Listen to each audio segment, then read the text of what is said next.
Hello everybody, welcome again to MKS बायोविजन।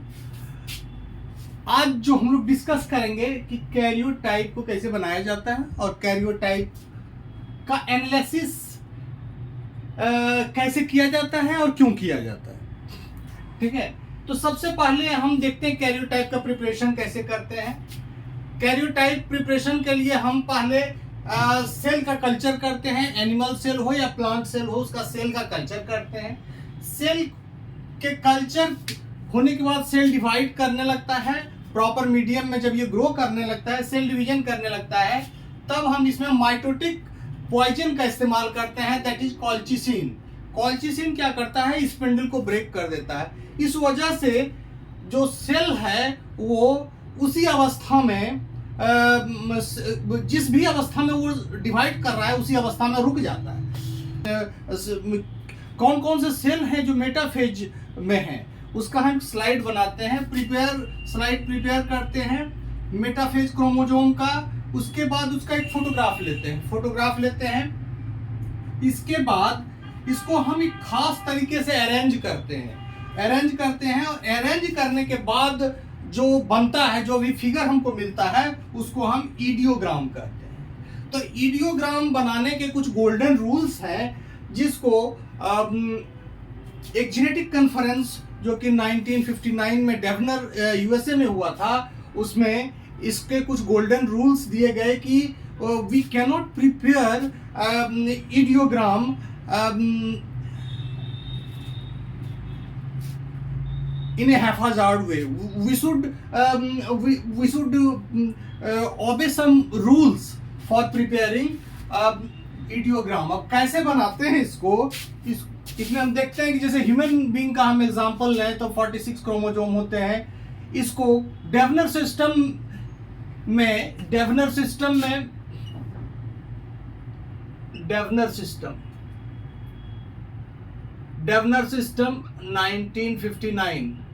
डेवनर system के according यदि हम अरेंज करते हैं तो इसमें हमको 7 ग्रुप में सभी 46 क्रोमोसोम को रखा गया है।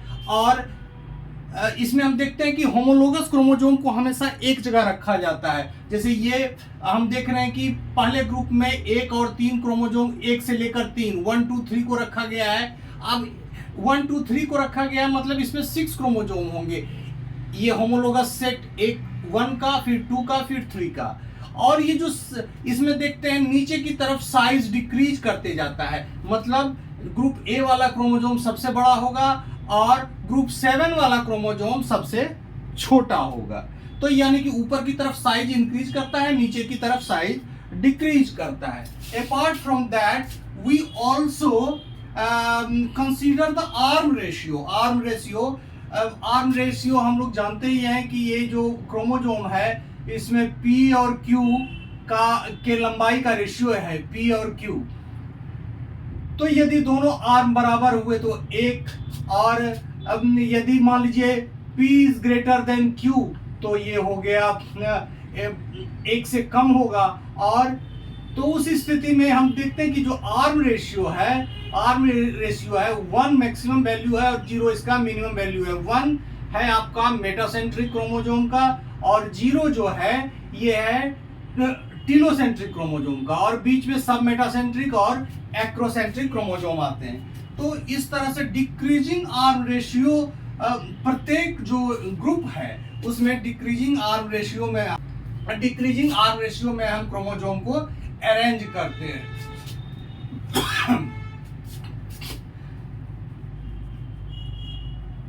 जैसे इसमें हम 1 का एग्जांपल ले लें तो 1 वाले एग्जांपल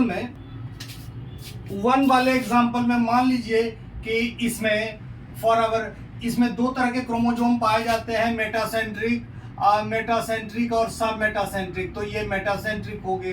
दूसरा है सब मेटासेंट्रिक। तो सभी को एक लाइन में पहले सेंट्रोमियर को रखते हैं, उसके बाद मेटासेंट्रिक और सब मेटासेंट्रिक को अरेंज करते हैं। इस तरह से घटते हुए आर्म रेशियो के हिसाब से सबसे पहले वाला का आर्म रेशियो ज्यादा होगा और बाद में आने वाले क्रोमोसोम का आर्म रेशियो कम होता जाएगा। तो एक तरफ हम साइज बढ़ते हुए साइज के हिसाब से अरेंज करते हैं और दूसरे तरफ हम घटते हुए आर रेशियो के हिसाब से क्रोमोजोम को अरेंज करते हैं।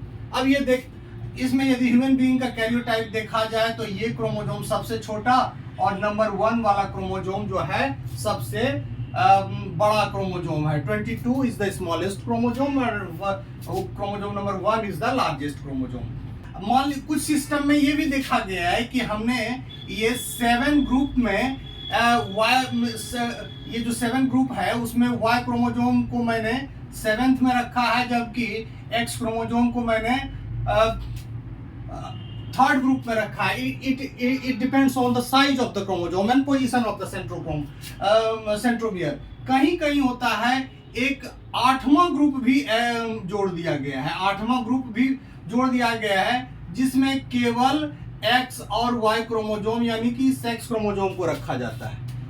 सेक्स क्रोमोजोम XY या फिर XX को रखा जाता है।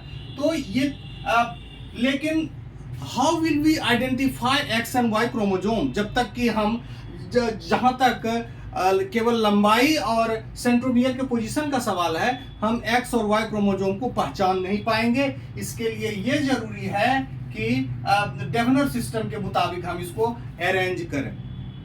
जब हमको पता चल जाएगा तब हम 8th ग्रुप क्रिएट कर सकते हैं और XY को अलग कर सकते हैं। अब कैरियोटाइप बनाने के फायदे देखिए कितने हैं। हम ट्राइसोमी जैसे मान लीजिए ट्राइसोमी है, ये जेनेटिक डिसऑर्डर है। 13 नंबर का यदि ट्राइसोमी है, 13 नंबर क्रोमोजोम का ट्राइसोमी है तो ये पटाओ सिंड्रोम करता है। 18 नंबर का ट्राइसोमी है तो ये एडवर्ड सिंड्रोम करता है और 21 नंबर का ट्राइसोमी है तो ये डाउन सिंड्रोम करता है। ये सारे के सारे मेंटली रिटार्डेड इंडिविजुअल्स होते हैं। एक न्यूरोजेनेटिक डिसऑर्डर है। XXY जो है क्लाइनेफेल्टर सिंड्रोम है, ये सेक्स क्रोमोजोम के ट्राइसोमी के कारण होता है। मोनोसोमी XO यानी कि टर्नर सिंड्रोम, इसमें 45 क्रोमोजोम की संख्या होती है, जबकि ये ट्राइसोमी वाले में 47 क्रोमोजोम की संख्या होती है। तो ये कैसे हम कैरियोटाइप का प्रिपरेशन करते हैं, इसके बाद हम देखते हैं कि कैरियोटाइप का एनालिसिस क्यों करते हैं हम। Why we perform karyotype analysis. Karyotype के एनालिसिस से हमको फायदा होता है कि हम डिजीज के डायग्नोसिस में फायदा होता है। We can diagnose various human disease by comparing the karyotype. Karyotype को कंपेयर करके हम बहुत सारे ह्यूमन डिसऑर्डर्स को डिटेक्ट कर सकते हैं। इसके लिए हम क्या करते हैं, इसके लिए हम क्रोमोजोम का बेंडिंग करते हैं। इसके लिए हम क्या करते हैं, एनालिसिस के लिए क्या करते हैं, हम बेंडिंग करते हैं। बेंडिंग मतलब स्टेनिंग, बेंडिंग या स्टेनिंग। ये इम्सा से भी कर सकते हैं, इम्सा वेरिएंट से भी कर सकते हैं।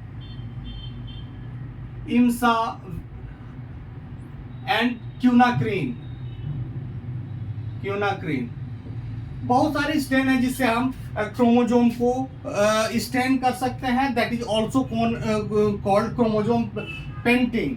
तो जब हम स्टेन कर लेते हैं तो स्टेन करने के बाद हमको क्रोमोजोम के अंदर लाइट बैंड और डार्क बैंड दिखता है। लाइट एंड डार्क बैंड दिखता है जो अल्टरनेट होते हैं। मान लीजिए कि ये क्रोमोजोम है, ये क्रोमोजोम है और ये स्टेनिंग के बाद वी फाइंड सर्टेन बैंड्स। ये जो बैंड्स होते हैं यूनिफॉर्म और रिप्रोड्यूसिबल होते हैं। ये नहीं है कि किसी मेटाफेज और ये जो है होमोलोगस क्रोमोजोम में एक ही तरह का होगा। जैसे मान लीजिए कि ये होमोलोगस क्रोमोजोम 15 है तो ये बेंडिंग पैटर्न दोनों पर आइडेंटिकल होगा। दोनों जो होमोलोगस क्रोमोजोम है उस पर ये बेंडिंग पैटर्न आइडेंटिकल होगा। बेंडिंग पैटर्न सारे दोनों पर आइडेंटिकल होगा। तो बेंडिंग पैटर्न को अब क्या करते हैं कि किसी पर्टिकुलर पर्सन का हम कैरियोटाइप बना लेते हैं, इडियोग्राम बना लेते हैं। उसके बाद हम इसको सॉफ्टवेयर में, कुछ सॉफ्टवेयर्स हैं जिसमें हम इसको लोड कर लेते हैं। तो लोड करने के बाद जैसे ही उसमें अपलोड करते हैं तो उसके अंदर एक मास्टर कैरियोटाइप पड़ा रहता है, मास्टर कैरियोटाइप। इसी मास्टर कैरियोटाइप से ये जो सॉफ्टवेयर है, ये सॉफ्टवेयर क्या करता है, मास्टर कैरियोटाइप से ये जो सैंपल वाला ईडियोग्राम है उसको कंपेयर करता है। और जैसे कंपेयर करता है तो यदि कोई उसमें डिलीशन, ट्रांसलोकेशन या कोई भी क्रोमो या एडिशन कुछ भी तरह का एबनॉर्मल है तो ये सॉफ्टवेयर उस क्रोमोजोमल एबनॉर्मलिटी को हाईलाइट करता है। इसके अंदर ट्राइसोमी के भी केस हो सकते हैं और ये जो किसी खास डिलीशन का भी शब्द हो सकता है। मान लीजिए कि कोई खास जीन यहाँ से डिलीटेड है तो उस पर्टिकुलर रीजन को भी ये मास्टर कैरियोटाइप से कंपेयर करके उसको हाईलाइट करेगा। अब इसके बाद क्या होता है, it depends upon the scientist to make interpretation. उसके बाद इंटरप्रिटेशन किया जाता है। एंड डायग्नोसिस,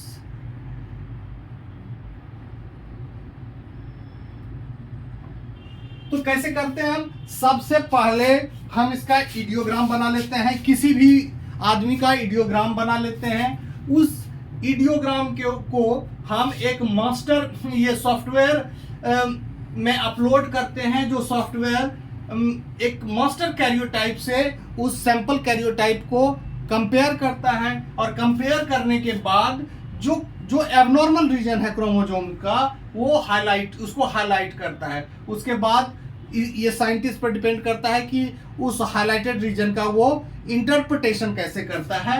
इंटरप्रिटेशन और डायग्नोसिस उसके बाद किया जाता है।